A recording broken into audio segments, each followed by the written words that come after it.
بسم اللہ الرحمن الرحیم۔ السلام علیکم۔ مطالعہ اسلام کلاس 3 باب پنجم سبق نمبر 2 وضو اور نماز کے آداب و فرائض۔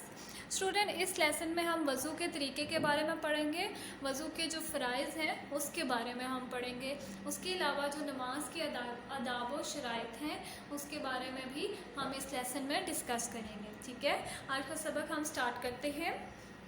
نماز ادا کرنے کے لیے وضو کرنا ضروری ہے، اس لیے وضو کا طریقہ اور فرائض جاننا ہر مسلمان کے لیے ضروری ہے۔ ٹھیک ہے اسٹوڈنٹ، جیسے آپ جانتے ہیں نماز جو ہے جب ہم پڑھتے ہیں تو اس سے پہلے ہم کیا کرتے ہیں؟ وضو کرتے ہیں۔ تو وضو جو ہے نماز کے لیے بہت زیادہ ضروری ہے۔ نماز جو ہے وضو کے بغیر ادا ہم نہیں کر سکتے۔ ٹھیک ہے، اس لیے ہم آج وضو کا طریقہ جانیں گے کہ کس طرح سے وضو کرتے ہیں۔ ٹھیک ہے، وضو کرنے کا طریقہ درج ذیل ہے۔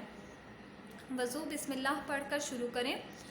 وضو کرنے کی جگہ پاک اور صاف ہونی چاہیے۔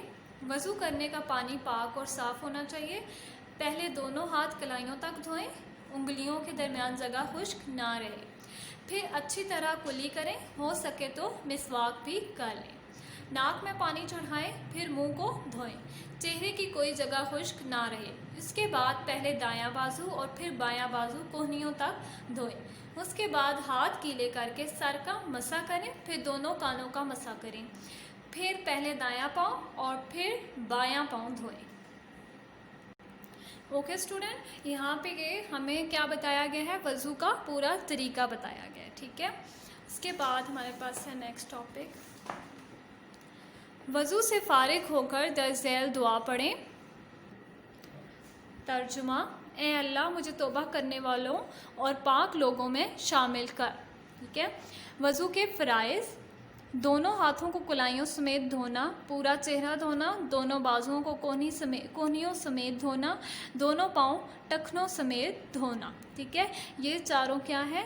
یہ وضو کے فرائض ہیں۔ ٹھیک ہے، نواقض وضو: نواقض وضو سے مراد وہ چیزیں ہیں جن کی وجہ سے وضو ٹوٹ جاتا ہے اور دوبارہ وضو کرنا ضروری ہو جاتا ہے۔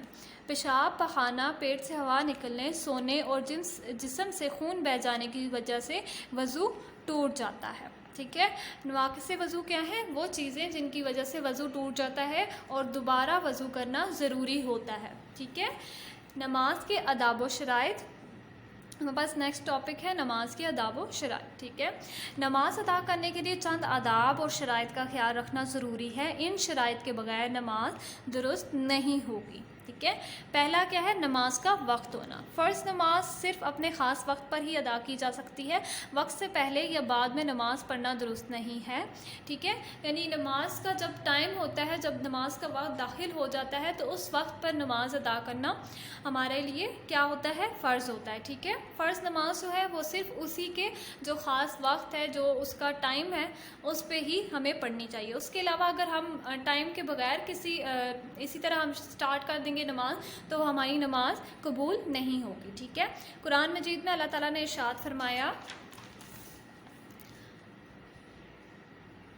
ترجمہ: بے شک نماز مومنوں پر مقررہ وقت پر ادا کرنا فرض ہے۔ ٹھیک ہے، یعنی مقررہ وقت پر نماز ادا کرنا وہ کیا ہے؟ وہ فرض ہے۔ ٹھیک ہے، بدن، لباس اور جگہ کا پاک ہونا: نماز کے لیے بدن، لباس اور جگہ کا گندگی اور نجاست سے پاک ہونا ضروری ہے۔ یعنی جس جگہ پہ ہم نماز ادا کر رہے ہیں وہ جگہ صاف ستھری ہونی چاہیے اور پاک ہونی چاہیے۔ ٹھیک ہے، نیکسٹ ہے وضو کرنا۔ نماز کے لیے وضو بھی شرط ہے، وضو کے بغیر نماز قبول نہیں ہوتی۔ ٹھیک ہے، وضو کے بغیر کیا ہوگا؟ آپ کی نماز قبول نہیں ہوگی، کیونکہ وضو کیا ہے؟ نماز کے لیے ایک شرط ہے۔ ٹھیک ہے، نیکسٹ ہے قبلہ رخ ہونا۔ خانہ کعبہ مسلمانوں کا قبلہ ہے، نماز ادا کرتے وقت رخ خانہ کعبہ کی طرف رکھنا ضروری ہے۔ یعنی جب ہم نماز ادا کرتے ہیں تو ہماری جائے نماز کا جو رخ ہے اس کو کس سائڈ پہ ہونا چاہیے؟ خانہ کعبہ کی طرف۔ ٹھیک ہے، اس کے بغیر ہماری نماز نہیں ہوگی۔ ٹھیک ہے، نیکسٹ ہے ستر چھپانا۔ لباس ایسا ہونا چاہیے جو ستر کو چھپانے والا ہو۔ ٹھیک ہے، یعنی باریک لباس نہیں ہونا چاہیے، صحیح پراپر لباس پہن کر آپ کو نماز پڑھنی ہے۔ ٹھیک ہے، اس کے بغیر آپ کی نماز نہیں ہوگی۔ نیت کرنا: نماز ایک اہم فریضہ ہے، اس کے لیے نیت کرنا بھی ضروری ہے۔ پوری توجہ، سکون اور اطمینان سے نماز ادا کرنی چاہیے۔ نماز میں ادب سے کھڑا ہونا چاہیے۔ ٹھیک ہے، کیا آپ جانتے ہیں اسلامی تعلیمات کے مطابق جسم کے جن حصوں کو چھپانا ضروری ہے انہیں ستر کہتے ہیں؟ عورت کے لیے پورا جسم ستر ہے اور مرد کے لیے ناف سے گھٹنوں تک ستر ہے، ٹھیک ہے؟ یعنی کہ جسم کے جن حصوں کو چھپانا ضروری ہے انہیں کیا کہتے ہیں؟ ستر کہتے ہیں، ٹھیک ہے؟ ان کو چھپانا ضروری ہے، اور اسی لیے یہاں پہ اسٹوڈنٹ ہمارا جو چیپٹر ہے، لیسن ہے، وہ اینڈ ہوا ہے، ٹھیک ہے؟ اب ہم اس کی ایکسرسائز سالو کریں گے۔ اس میں ہم نے کیا، اس سبق میں ہم نے کیا کیا پڑھا؟ وضو کا طریقہ پڑھا اور نماز کے لیے جو شرائط ہیں وہ پڑھی، اور یہ ان شرائط کے بغیر آپ کی نماز نہیں ہوتی، ٹھیک ہے؟ کہ ہم آج کی ایکسرسائز سٹارٹ کرتے ہیں۔ سرگرمی تفہیم، درج ذیل سوالات کے جواب ہاں نہیں میں دے، ٹھیک ہے؟ کیا بغیر وضو نماز پڑھی جا سکتی ہے؟ نہیں۔ آپ یہاں پہ کیا لکھیں گے؟ نہیں۔ کیا وضو سے پہلے بسم اللہ پڑھنا چاہیے؟ ہاں، ٹھیک ہے؟ یہاں پہ آپ کیا لکھیں گے؟ ہاں۔ کیا وضو کو ترتیب کے ساتھ کرنا چاہیے؟ ہاں۔ کیا وضو کے فرائض کے بغیر وضو ہو جاتا ہے؟ نہیں۔ کیا سر کا مسح کرنا ضروری ہے؟ ہاں، ٹھیک ہے؟ سیکنڈ ہے نمبر لگا کر وضو کی ترتیب واضح کریں، ٹھیک ہے؟ اب ہم نے یہاں پہ ہمیں وضو کے جو ہے ترتیب بتائی گئی ہے، ہم نے ترتیب تو نہیں بتائی گئی، مطلب وضو کے جو یعنی وضو کا طریقہ یہاں پہ لکھا ہوا ہے، ہم نے اس کے آگے کیا نمبرنگ لگانی ہے کہ کون سے نمبر پہ یہ والی جو یہ طریقہ ہے وہ کون سے نمبر پہ آنا چاہیے، ٹھیک ہے؟ فرسٹ ہے دونوں ہاتھ کلائیوں سمیت 3 بار دھوئیں، تو یہ کون سا نمبر ہے؟ اس کی ترتیب کیا ہے؟ 1، ٹھیک ہے؟ یہاں پہ آپ لکھیں گے 1۔ دونوں پاؤں پہلے دایاں اور پھر بایاں پاؤں دھوئیں، تو یہ اس کا نمبر کیا ہے؟ 8 پہ آتا ہے، ٹھیک ہے؟ سر کا مسح کریں 6 پہ، ٹھیک ہے؟ یہاں پہ آپ 6 لکھیں گے، ٹھیک ہے؟ ناک کو بائیں ہاتھ کی چھوٹی انگلی سے صاف کریں، اس کا کیا ہے؟ یہ 3 نمبر پہ آتا ہے، ٹھیک ہے؟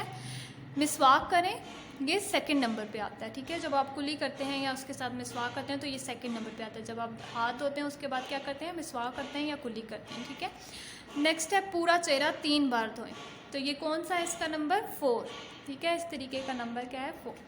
پہلے دایاں اور پھر بایاں بازو کوہنیوں سمیت دھوئیں، تو یہ کون سے نمبر پہ آتا ہے؟ 5th پہ، ٹھیک ہے؟ نیکسٹ ہے دونوں کانوں کا مسح کریں، تو یہ کون سے پہ آتا ہے؟ 7 پہ، ٹھیک ہے؟ اوکے اسٹوڈنٹ، اس سبق کا جو جائزہ ہے، اس کوشچن آنسر ہے، یہ آپ کو سینڈ کر دیے جائیں گے، آپ نے اپنی کاپیز پہ لکھنا ہے اور اسکول میں سبمٹ کروانا ہے۔